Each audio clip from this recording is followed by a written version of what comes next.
Si asumimos que hay una singularidad original, un principio creador, ese ente, por definición, tiene que ser perfecto y completo. Lógico. No le falta nada. Exacto, no tiene carencias. Entonces, el acto de crear el universo no puede nacer de un esfuerzo doloroso para llenar un vacío. No necesita nada. Así que la creación, según esto, solo puede ser un desbordamiento. Una expansión por puro exceso de energía, ¿no? Eso es. Una creación gozosa. Es como, a ver si me explico, como un vaso que está tan lleno de agua que inevitablemente se derrama. O sea, no hay ningún esfuerzo en ese derrame. Es solo la consecuencia de estar a rebosar. Esa analogía es perfecta. Físicamente, crear es expandirse. Y a nivel subjetivo, esa sensación de expandir energía sin resistencia. Eso es exactamente lo que llamamos placer. O sea, que el cosmos no nace de un trauma, sino de las ganas de jugar, de desplegarse. Tal cual. El universo se despliega para experimentar su propia capacidad de generar formas. Por puro goce.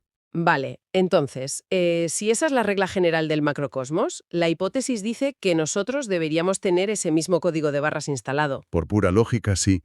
Y ahí es donde entra la biología humana, que es fascinante. Porque si quitamos todo el rollo cultural del sufrimiento y miramos solo la neurobiología, resulta que tenemos engranajes diseñados solo para procesar el placer.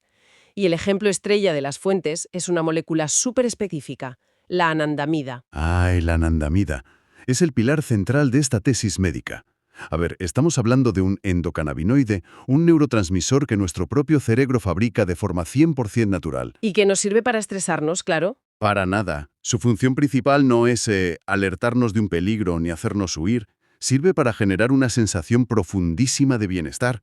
Regula el ánimo, el sueño, el apetito. Vamos, la neuroquímica de la paz absoluta. Literalmente.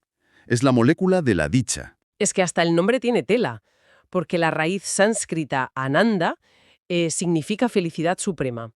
Y los autores dicen que, ojo, no es ninguna casualidad que tengamos receptores específicos para esto en la cabeza. Claro, si el cuerpo tiene un puerto de entrada para una energía concreta, es porque está diseñado para funcionar con ella. Así de simple. O sea, venimos cableados de fábrica para sintonizar con el goce. Y el circuito no se queda solo en el cerebro, ¿eh? Para entenderlo del todo, los textos nos meten de lleno en el nervio vago. Que es súper importante hoy en día en la medicina, por cierto. Vital.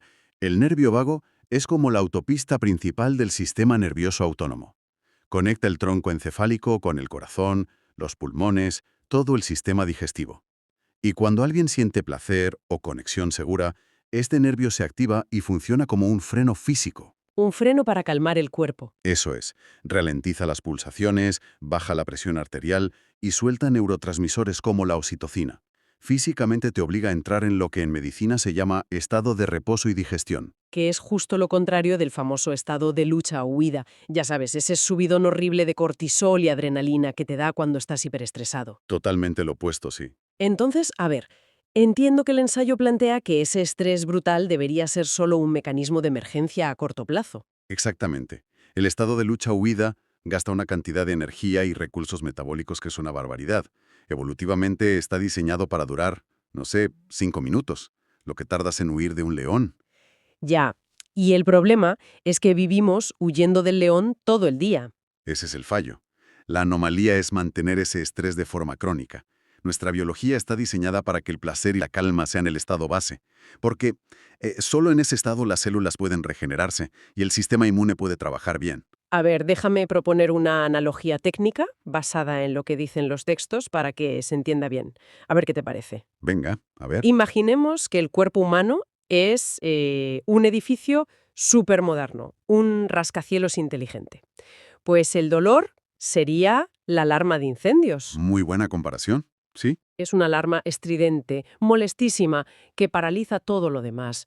Pero su única función es avisar de que hay un fuego en una sala, una anomalía temporal, y hay que apagarlo rápido. O sea, ningún arquitecto diseña un edificio para que la alarma suene las 24 horas. ¿Qué va? Sería de locos. El diseño real, el óptimo, es que todos los sistemas del edificio funcionen en silencio y de forma fluida. Y si tiramos un poco más de esa analogía, lo que dicen las fuentes es que nuestra cultura nos ha convencido de que vivir con la alarma sonando de fondo es lo normal. Madre mía, es verdad.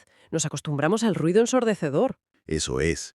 Creemos que el edificio tiene que estar en llamas permanentemente y que además aguantar ese ruido tiene muchísimo mérito. Vale, me queda clarísima la parte biológica. El placer es el estado óptimo, pero a ver, ¿cómo sostienen esto a nivel de la física más pura? Porque el cuerpo al final es energía y sigue reglas inflexibles. Pues aquí es donde los ensayos entran en lo que llaman la termodinámica espiritual, que es un concepto, bueno, te deja loco. Ya te digo, mezclar termodinámica con el espíritu. Claro, cruzan la física pura con la teología. Argumentan que las religiones que basan la eternidad en el castigo y el dolor están cometiendo un error matemático garrafal, y lo explican con la entropía y la negentropía. Vale, refresquemos esto. La entropía es esa ley que dice que todo tiende a desordenarse y degradarse, ¿no? Como un hierro que se oxida o un vaso que se rompe y no se arregla solo. Exacto. Pues el texto cataloga el dolor físico y emocional como entropía pura y dura. Ah, claro, porque te desgasta. Físicamente, el dolor es ruptura estructural. Es inflamación. Quema muchísima energía vital del cuerpo para intentar solucionar un daño. Te consume. En cambio, el placer auténtico es mecánicamente negentropía. Que sería lo contrario, la capacidad de organizar y mantener la estructura, ¿verdad? Eso es. Acumular orden interno frente al caos de fuera. ¿Y esto cómo se ve en el cuerpo de forma práctica? O sea, ¿cómo es la negentropía celular? Se traduce en pura coherencia celular. Cuando sientes una alegría profunda, fíjate que tu corazón se estabiliza, tu respiración se sincroniza, ¿Te relajas físicamente? claro, y las células dejan de gastar energía en defenderse del cortisol y la usan para regenerar tejidos. Médicamente está demostradísimo que las emociones placenteras potencian el sistema inmunológico. El placer acumula orden energético y el dolor lo disipa, lo rompe. Ojo a esto porque nos lleva a cómo redefinen la eternidad. Y las matemáticas de esto son implacables. Si para que algo sea eterno, tiene que poder sostenerse a sí mismo de forma infinita. Tiene que ser autosostenible, sí. Pues si el dolor consume tanta energía y destruye la estructura que lo sufre, es físicamente imposible que exista un estado de dolor eterno. El sufrimiento tiene que caducar por fuerza, porque se queda sin combustible. Esa es la clave termodinámica. Por tanto, el concepto clásico del infierno, ya sabes, como un sitio de fuego y tortura infinita, es insostenible físicamente.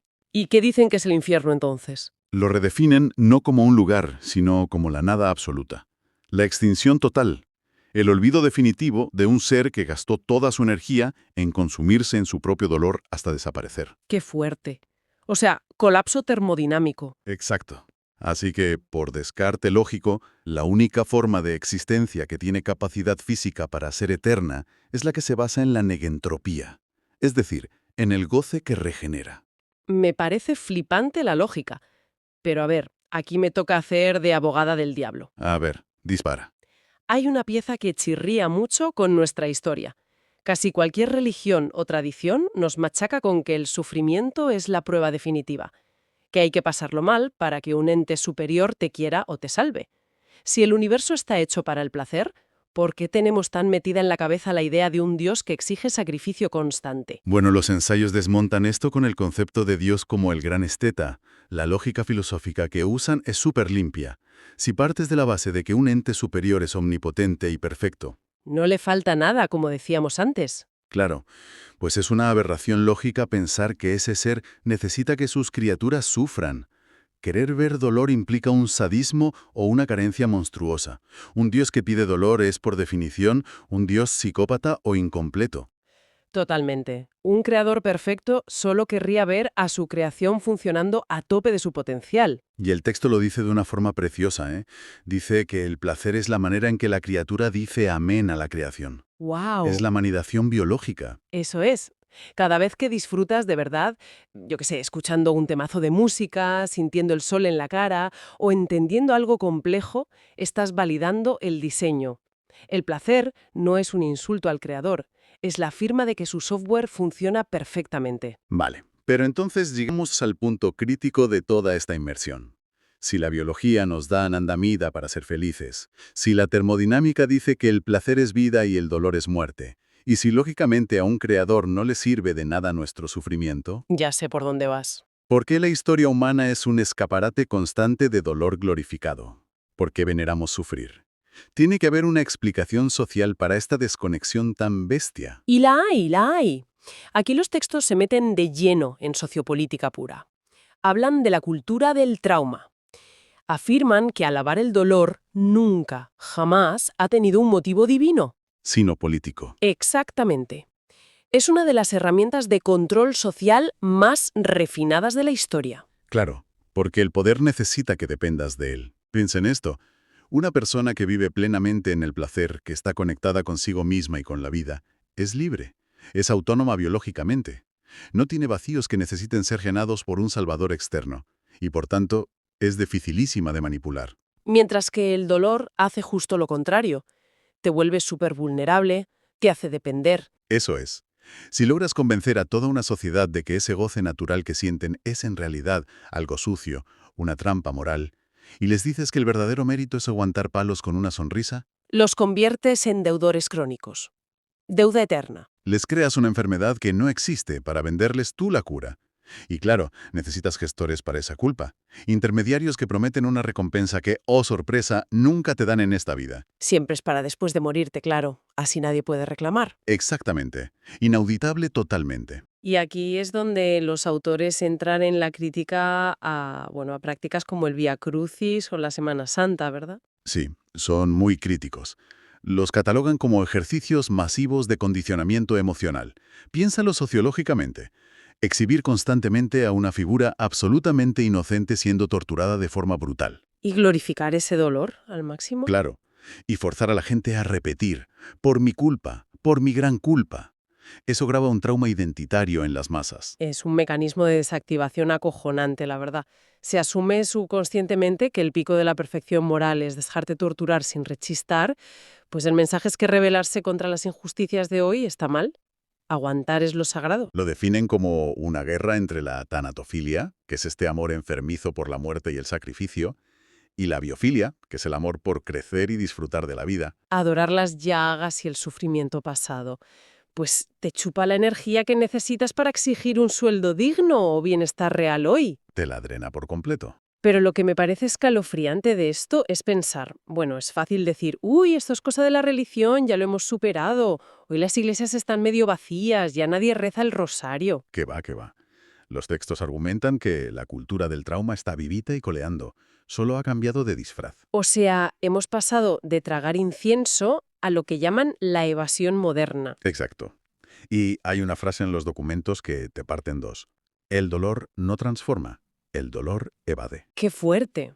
Porque siempre nos venden lo contrario, que el dolor te hace sabio, que te forja el carácter. Es un mito romántico. La biología no miente. El exceso de cortisol crónico encoge literalmente el hipocampo y apaga la corteza prefrontal del cerebro. Que es la parte del pensamiento crítico, si no me equivoco. Esa misma. El dolor constante te vuelve menos lúcido. Y cuando tu realidad material es un asco y es insoportable, el cerebro busca disociarse. Busca un enchufe para desconectar de emergencia. Claro, antiguamente los autores dicen que la gente huía de su miseria metiéndose en iglesias oscuras, oliendo incienso a tope y repitiendo rezos monótonos, buscando, pues eso, anestesia, apagar la mente. ¿Y qué hacemos hoy? Pues el texto hace un paralelismo que, madre mía, es un guantazo de realidad.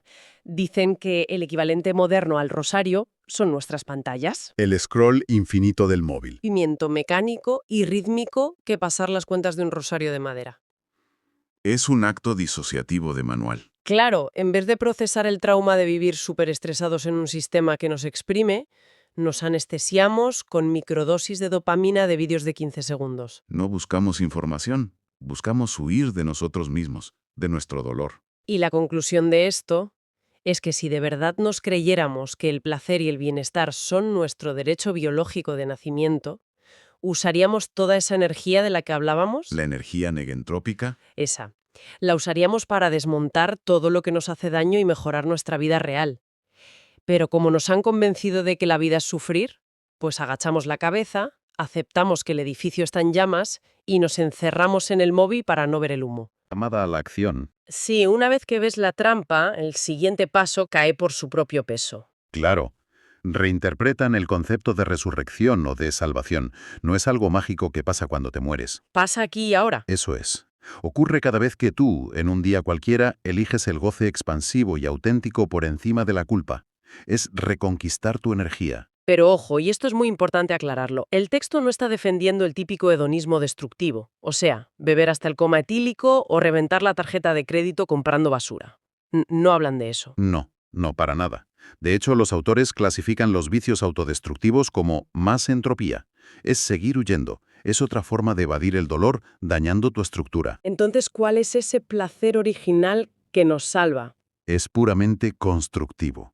Hablan de amor genuino, de la curiosidad por aprender, del arte, de disfrutar de tus sentidos pero conectando de verdad con los demás. Ese placer es el que teje redes, el que da salud y el que te sintoniza con la eternidad. Es que esto te obliga a darle una vuelta enorme a tu día a día. Siguiendo con lo del rascacielos, te invita a mirar a tu alrededor y decir, a ver, ¿cuántas alarmas de incendios tengo sonando ahora mismo que he normalizado? Exacto. ¿Cuánto estrés estás tolerando como si fuera obligatorio? Y sobre todo, ¿cómo podemos hacer hueco consciente para que la anandamida empiece a tomar el control? Sabiendo además, basándonos en toda esta lógica impecable, que buscar esa alegría no es egoísmo, es de hecho cumplir con tu diseño biológico más sagrado. Bueno, menuda inmersión hemos hecho hoy. Hemos empezado en el Big Bang como un desbordamiento de alegría, hemos pasado por el nervio vago, la termodinámica del cuerpo y hemos acabado desmontando cómo nos manipulan a través del trauma. Y el mensaje central queda súper nítido, ¿eh? El dolor es siempre un error de cálculo, un sumidero de energía, y el placer real es la brújula hacia la vida perpetua. Una brújula fascinante, sin duda.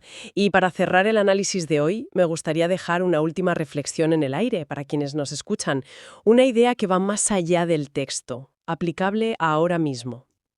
A ver, adelante. Si la eternidad, a nivel físico y biológico, pertenece solo a los sistemas que saben sostener la alegría y la coherencia, es posible que el simple acto de saborear una buena cena entre amigos o de dar un abrazo súper largo y disfrutado sin una gota de culpa sea el acto de rebeldía y trascendencia más brutal e inmortal que podemos hacer en este preciso instante. Porque el texto propone un viaje desde lo colosal, desde lo más grande, hasta el interior del cuerpo humano. Para demostrar que el goce es una ley física, no un invento humano, ¿no? Justo. Y lógicamente, empiezan por el principio de todo, por la cosmología. El origen del universo, lo que los textos llaman el manifiesto del origen. Y a mí esta parte me voló la cabeza porque reinterpretan el Big Bang de una forma, bueno, le quitan todo ese componente de explosión violenta o de sacrificio agónico. Claro, se basan en el principio de causalidad puro. Es decir, si asumimos que hay una singularidad original, un principio creador, ese ente, por definición, tiene que ser perfecto y completo. Lógico, no le falta nada. Exacto, no tiene carencias. Entonces, el acto de crear el universo no puede nacer de un esfuerzo doloroso para llenar un vacío. No necesita nada. Así que la creación, según esto, solo puede ser un desbordamiento. Una expansión por puro exceso de energía, ¿no? Eso es. Una creación gozosa,